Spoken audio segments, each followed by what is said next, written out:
আমার এতক্ষণ পর মনে পড়েছে আমি অনেকক্ষণ ভিডিও বানিয়ে ফেলেছি, কিন্তু আমি ইন্ট্রো দিইনি।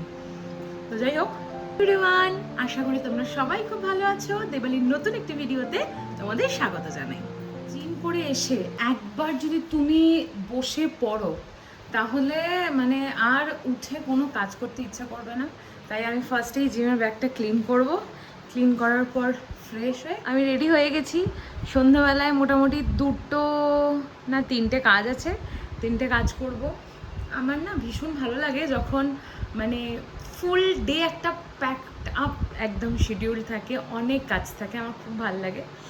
তো এখন বেরোবো, একদম রেডি হব, জাস্ট ড্রেস পরেছি, এবার রেডি হব, রেডি হয়ে বেরোবো, বেরিয়ে কাজ সেরে তারপর ঘরে আসবো। দাদা ফোন করলো, মা বললো যে মা বেরোনোর আগে সন্ধে দিয়ে বেরোয়নি, তো বললো তুই একটু সন্ধেটা দিয়ে দে।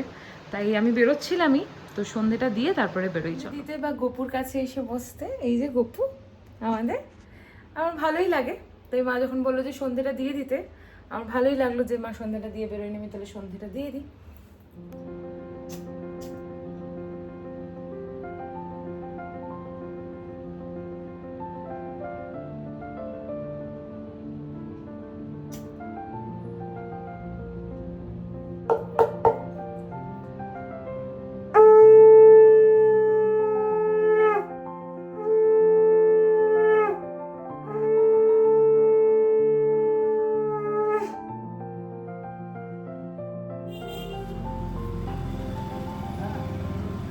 রান্নাঘরে এসে বসলাম, কারণ জিম থেকে ফেরার পর থেকে একটু বসিনি। আর জিম থেকে ফেরার পরে এত খিদে পেয়ে যায় যে না খেয়ে কাজে বেরোতেও পারি না। তাই খেয়ে নিয়ে একটু কাজে বেরোবো, অল্প একটুখানি কিছু খাবো, মা আমাকে রেডি করে রেখে দিয়েই যায় খাবার। তো একদিন তোমাদের সঙ্গে অবশ্যই শেয়ার করব যে আমি কী রুটিনে খাই।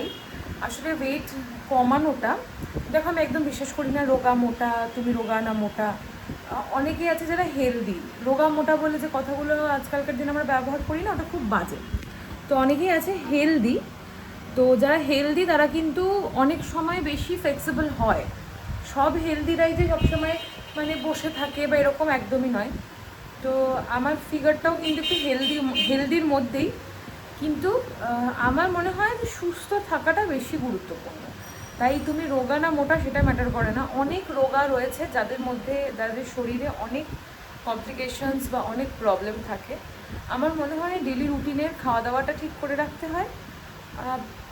বেশি কিছু খাওয়ার কোনো দরকার নেই, পরিমাণ মতো খাও এবং সুস্থ থাকো।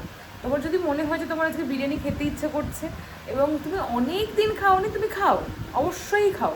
কেউ বলেনি পৃথিবীতে যে পৃথিবীতে কোনো খাবার না খেয়ে কাউকে রোগা হতে। তো রোগা মোটা নয়, তোমাকে হেলদি থাকতে হবে। এবং হেলদি থাকার জন্যে ওই জিমে গেলাম, গিয়েই আমি একদম রোগা হয়ে চলে আসবো এমনটাও নয়। জিমে গিয়েই রোগা হওয়ার কোনো দরকার নেই।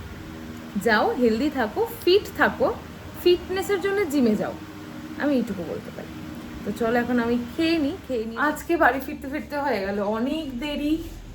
এখন এসে দেখছি মানে বাবাই ঢোকার আগে আমি ঢোকার চেষ্টা করি, কিন্তু এখন এসে দেখছি বাবাইও ঢুকে গেছে। তো এখন চা করবো একটু বাবার জন্যে। মা চা খাবে? এখন অনেক দেরি হয়ে গেছে, কেউই আর চা খাবো না আমরা, বাবাই একটু খাবে। তো আজকের ব্লগটা এরমভাবে বানাচ্ছি, তার কারণ হচ্ছে 30 ডেজের আমি একটা চ্যালেঞ্জ নিয়েছি যে আমি চেষ্টা করব 30 ডেজ যতটুকু হবে, যেরকম হবে, আমি নর্মাল ভিডিও পোস্ট করব ইউটিউবে, এডিট করে আমি ভিডিও পোস্ট করব। আমি 30 ডেজ কীভাবে আমি করব আমি জানি না, আদৌ আমি চ্যালেঞ্জটা মানে ঠিকঠাকভাবে করতে পারবো কি না জানি না।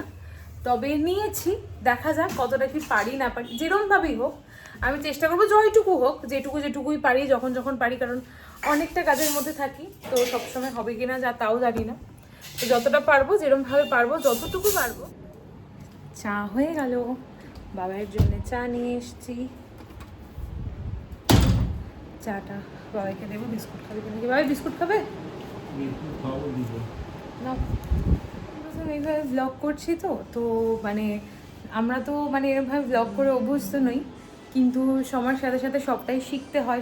শুধু তো জানোই যে ইউটিউবের শর্টস ভিডিও দিলে তো চলবে না, সেখানে বড় ভিডিও দিতে হবে।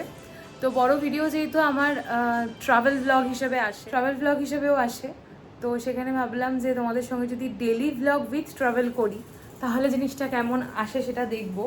তো সেটা দেখতে গেলে আমার তো কয়েকটা দিন সময় লাগবে, তো যেরকমভাবে পারছি করছি, তোমরা একটু প্লিজ অ্যাডজাস্ট করে দেখো আস্তে আস্তে করে কিভাবে ইমপ্রুভ করা যায় আমার ব্লগিং স্টাইলটাকে, সেটার অবশ্যই চেষ্টা করবো।